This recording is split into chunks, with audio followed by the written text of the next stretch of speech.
Je vous propose, si vous le voulez bien, de commencer cette conférence en reproduisant partiellement une étude américaine. Et j'aurai besoin de tous les hommes ici présents comme cobayes. Vous savez comment on dit cobaye en anglais? Guinea pig, qui se traduit par cochon d'Inde. C'est joli, cochon d'Inde. Donc, messieurs, les cochons d'Inde. Imaginez que vous êtes célibataire ou que votre femme n'est absolument pas jalouse. Et imaginez que l'une de ces deux charmantes sœurs se propose de vous faire réviser les positions du Kama Sutra. Alors il faut en choisir une. Je vous rappelle que vous êtes des cochons d'Inde et pas des cochons. Donc, s'il vous plaît, qui choisirait celle de droite? Levez la main, s'il vous plaît, vite levez la main. On peut peut-être allumer un petit peu les lumières pour voir. Ouais, c'est pas mal. D'accord. Et maintenant, qui préférait réviser avec la demoiselle à votre droite?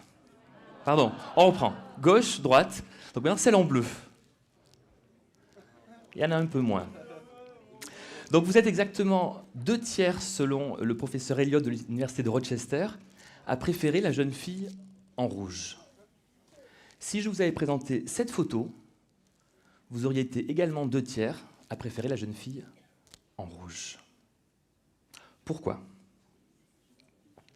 Eh bien, mesdames, sachez que, naturellement, quand vous portez du rouge, vous éveillez en nous un désir très fort.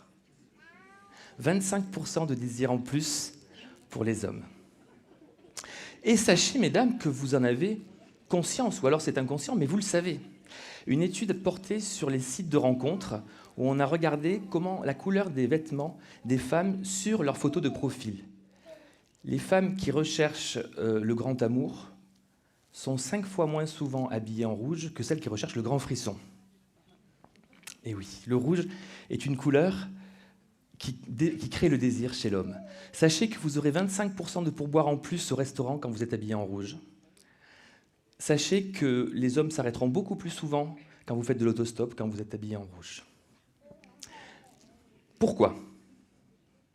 Eh bien, mesdames, sachez que quand vous portez du rouge, en fait, vous indiquez aux hommes que vous êtes en période d'ovulation.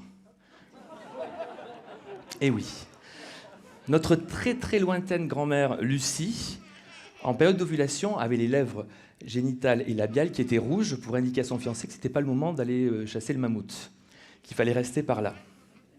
Donc le rouge fait de vous des femmes beaucoup plus sexy. Qu'en est-il des hommes? Pas sûr. Non. On n'est pas plus sexy en rouge.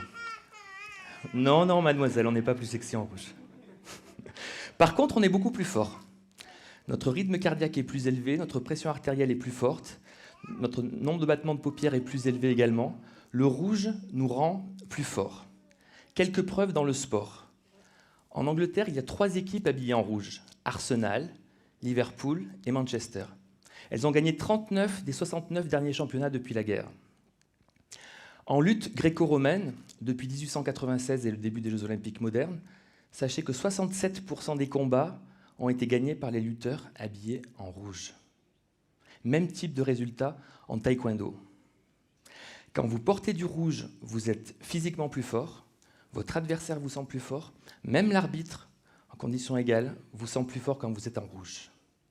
D'un point de vue pratique, s'habiller en rouge fait de vous un leader. Et si par hasard l'un d'entre vous est élu plus tard président des États-Unis d'Amérique, ses conseillers en communication lui proposeront, le jour de son investiture, d'arriver avec sa famille habillée comme ça. Ce n'est pas du tout un hasard. Voilà une famille de leaders. Voilà une famille en qui on a confiance. Le rouge a d'autres qualités. Le rouge vous permet d'avoir chaud. Quand on dit que c'est une couleur chaude, c'est une réalité. Vous allez surestimer la température ambiante de 2 degrés. Ce qui fait qu'en haut de l'Everest, les défilés, la mode est toujours au rouge depuis une 40aine d'années. Et ils ont raison. Vous mettrez 2 fois plus de glaçons dans un Coca que dans un Pepsi. Parce que justement, le Coca vous paraît plus chaud. La couleur a aussi un autre avantage dans le marketing, c'est qu'elle vous permet de reconnaître les marques. vous avez reconnu exactement en 1/10 de seconde Coca-Cola et Pepsi sur cette image. Je vous aurais présenté cette image, vous auriez été perdu. 80% de la reconnaissance d'une marque, c'est sa couleur. Donc vous comprenez que dans le marketing, quand on travaille les marques, la couleur est absolument fondamentale. Je vais vous donner un exemple à 200 millions de dollars sur l'importance de la couleur. En 2012, Google s'est demandé si le bleu de ces liens commerciaux, que l'on voit relativement grisés, pouvait avoir une incidence sur le nombre de clics. Donc tous, autant que nous sommes, en 2013, nous avons testé 50 nuances de gris. De bleu, allez, de bleu. Il est un peu grisé. Et il s'avère qu'ils ont regardé dans le monde entier et ils ont déterminé le bleu qui nous aidait le plus à cliquer. Ça se joue quelques chiffres après la virgule. Est-ce qu'il est un peu plus foncé, un peu plus clair, un peu plus vert, un peu plus violet? Toujours est-il que d'avoir changé le bleu, cette personne qui est le patron de Google Angleterre a estimé que le gain du changement de bleu était de 200 millions de dollars. Rien que d'avoir changé la couleur du lien commercial. Les recherches sur l'importance de la couleur sur nos produits datent des années 50, avec Procter & Gamble, qui est certainement l'une des marques les plus investies dans le marketing, et qui s'est demandé si dans ces lessives qui à l'époque étaient blanches, le simple fait d'ajouter des paillettes de couleur pouvait avoir une incidence. Des ménagères ont testé la même lessive, mais avec des paillettes soit rouges, soit jaunes et soit bleues. Elles sont revenues 2 mois après et ont donné leurs résultats. Au-delà des espérances des chercheurs. Parce que, première conclusion, aucune ménagère ne s'est rendue compte qu'elle testait 3 fois la même lessive. Toutes ont vu de la différence. Une grande majorité d'entre elles ont estimé que la lessive avec des paillettes jaunes n'était pas assez efficace et ne lavait pas bien le linge. À l'opposé, la lessive avec des paillettes rouges était très puissante, peut-être même trop, et elle abîmait le linge, ce qui fait que certaines ménagères n'ont pas osé finir leur baril de lessive avec des paillettes rouges. La lessive avec des paillettes bleues, par contre, était une lessive formidable. Non seulement elle respectait le linge, elle lavait bien, mais, surprise, elle sentait bon le frais. Et oui, le simple fait de mettre des paillettes bleues dans de la lessive, on a l'impression que le linge est plus frais et sent meilleur. Quelques années plus tard, le vert a obtenu les mêmes résultats que le bleu, et voilà pourquoi, depuis les années 50, toutes les lessives ont du rouge pour signaler leur efficacité, du bleu et du vert pour signaler le respect du linge et la fraîcheur. Et oui, nous sentons avant tout avec nos yeux, tous, autant que nous sommes, et même les professionnels. Je vais vous donner un exemple. Université de Bordeaux. 54 œnologues ont testé un AOC Bordeaux blanc, qu'ils connaissaient forcément par cœur, avec un colorant rouge inodore. Sur les 54 œnologues, devinez combien se sont fait avoir? 54. Ils ont tous trouvé des arômes de fraises, de cuir, etc. Bref, des attributs de vin rouge. Le même vin, présenté quelque temps plus tard, sans colorant, avait subitement des notes citronnées, de beurre blanc, etc. Donc des attributs de vin blanc. Si on se fait avoir sur notre odorat, on se fait aussi fortement influencer sur notre palais. Sachez que nous goûtons également avant tout avec les yeux. Tous les grands cuisiniers du monde travaillent énormément la couleur autant que la recette. Si une assiette est belle, le plat sera meilleur. C'est une réalité. Une expérience amusante qu'il prouve a été menée par Heinz qui voulait savoir quelle était la bonne couleur pour un ketchup épicé. Ils se sont rendus compte que tous les consommateurs avaient le sentiment que plus un ketchup était foncé, plus il était épicé. Le même ketchup. Et certaines personnes qui avaient le sentiment de ne pas aimer les ketchup trop épicés disaient « celui-là, je suis incapable de le manger, il est trop fort. Par contre, les rouges clairs, ça va. » Et inversement, ceux qui aiment les ketchup très épicés disaient « les rouges clairs, c'est pas pour moi, moi je préfère celui-là qui est quand même bien meilleur. » Donc, nous sommes vraiment fondamentalement influencés par la couleur. Chaque couleur a son influence. Une étude intéressante a été menée en Angleterre. On a demandé à des adultes de jouer au Lego. Les instructions étaient simples, c'était « faites du jamais vu ». Des groupes ont eu cette instruction en bleu et d'autres l'ont eu en rouge.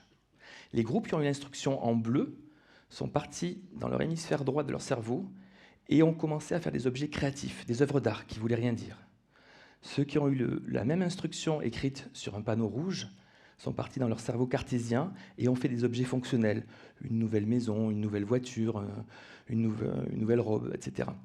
Donc le simple fait de donner une information d'une couleur influence la façon dont nous la percevons. Vous êtes tous, autant que vous êtes, beaucoup plus créatifs dans un environnement bleu. Vos idées seront plus pertinentes, vous aurez des idées beaucoup plus originales, beaucoup plus nouvelles et beaucoup plus d'idées. Ce qui fait qu'aujourd'hui, quand on est en brainstorming, on le sait, on vous met dans des environnements chromatiques bleus pour vous aider à trouver des idées.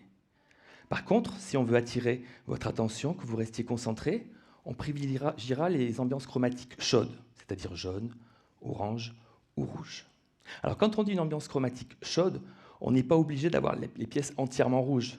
Une pièce comme celle-là, par exemple, qui est majoritairement blanche, nous apparaît rouge, parce qu'il y a des détails de rouge.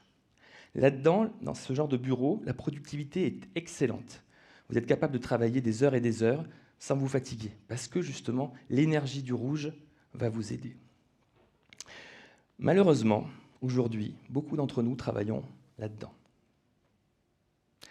C'est 10% de productivité en moins, c'est 15% de risque de burn-out en plus. Les ambiances achromatiques qui existent en Occident depuis une vingtaine d'années sont, on va dire, pas terribles, pour rester poli. Je vous conseillerais plutôt de mettre du rose, parce que le rose va vous aider. Le côté euphorisant du rose, quand on dit voir la vie en rose, il s'appuie sur une réalité. En Angleterre, on a repeint des salles de classe de maternelle qui étaient beiges en rose, et on a comparé les dessins des enfants sur 10 ans, les dessins avant que les salles de classe soient repeintes, et après. De façon significative, les dessins des enfants sont beaucoup plus positifs. Vous avez des sourires beaucoup plus marqués, de plus gros soleils. Le rose est une couleur euphorisante et relaxante. Des chercheurs en ont cherché un usage. Nous sommes à Seattle, dans une prison, quartier de haute sécurité. Sachez que dans cette prison, les détenus les plus énervés, quand on les plongeait dans cette prison, quand on les laissait ne serait-ce qu'un quart d'heure, ils devenaient calmes comme des agneaux. Les mauvaises langues disent que c'est parce qu'ils aimaient tellement pas cette couleur qu'ils n'osaient plus bouger. Toujours est-il que mettre des détenus là-dedans, ça fonctionne. Personnellement, j'ai équipé des cellules de crise dans des hôpitaux psychiatriques avec du rose. Et pour la petite histoire, le tapissier qui pensait faire son travail en 3 jours a mis 5 jours. Travailler dans du rose très fort comme ça, il n'arrivait pas à travailler et le résultat à l'arrivée est même pas terrible. Il y a des plis partout, voilà. Donc le rose est une couleur euphorisante. Mais je vous inviterai plutôt à dormir dans des chambres mauves. Et oui. Sachez que dans une chambre comme celle-là, vous avez en moyenne 3,5 rapports sexuels par semaine. C'est une étude anglaise sur 2000 couples qui nous apprend ce résultat. Et sachez que 3,5 rapports par semaine, ça fait 12 rapports par mois, et que des chercheurs actuellement, des médecins, disent que 12 rapports par mois, c'est 10 ans d'espérance de vie en plus. Donc si vous ne le faites pas pour vous, faites-le par altruisme pour votre partenaire. C'est important de penser à l'espérance de vie de votre partenaire. Et voilà dans quoi on vit. Sans parler des 10 ans, dans une ambiance chromatique comme ça, vous êtes à moins de 2 rapports par semaine. C'est vous qui voyez. Cette image me fait très peur parce qu'en fait, j'étais sur Google la semaine dernière et j'ai tapé le mot chambre et design. C'est la première photo sur Google qui apparaît. C'est-à-dire que nos tendances actuellement en Occident nous poussent à aller vers ça. Nous poussent à aller là où il n'y a pas de couleur. Aujourd'hui, 3 voitures sur 4 sont grises, noires ou blanches. Dans les années 50, 75% des voitures étaient colorées, avec en trio gagnant le vert, le bleu et le rouge. Ceux qui ont eu la chance d'aller à Cuba le voient très bien. Voilà comment nous vivions il n'y a pas si longtemps. Il n'y a pas si longtemps, on n'imaginait pas construire une bibliothèque autrement que verte. Pourquoi vert ? Parce que quand vous lisez un livre, vous activez à la fois votre cerveau créatif pour arriver à interpréter ce que dit l'auteur, mais en même temps votre cerveau rationnel pour rester concentré dans l'histoire. Le vert est la meilleure couleur pour la lecture. Voilà pourquoi vous êtes aussi nombreux à aimer lire sur des bancs publics. Le vert est une excellente couleur, mais aujourd'hui, combien de bibliothèques sont encore avec des globes verts ? Idem pour les salles de spectacle. On n'imaginait pas, il y a encore 20 ans, construire des salles de spectacle autrement que rouges. Pourquoi ? Parce que vous êtes concentrés, parce que les personnes sur scène, au théâtre, ont le sentiment que le public est beaucoup plus chaleureux, donc la symbiose se passe mieux, c'est la bonne couleur. Aujourd'hui, les cinémas, malheureusement, sont souvent comme ça. Le même film dans ce cinéma risque de vous paraître ennuyeux, alors que vous pouvez le trouver absolument formidable dans un environnement chromatique rouge. Nous sommes 20% en France à prendre régulièrement ou très régulièrement des antidépresseurs. Je ne dis pas que la couleur fait tout, mais quand on voit à quel point ça fait plaisir de recevoir un bouquet de fleurs, c'est-à-dire de recevoir la couleur, j'aimerais que vous vous posiez tous la question: comment serait notre morale si nous suivions avec plaisir la mode indienne et que nous étions tous habillés comme ça? Comment serait notre morale si nous vivions dans des villes comme ça, qui recherchent la couleur partout? Pierre Dac a une réponse que j'aime beaucoup, c'est: si la matière grise était plus rose, le monde aurait moins les idées noires. Merci.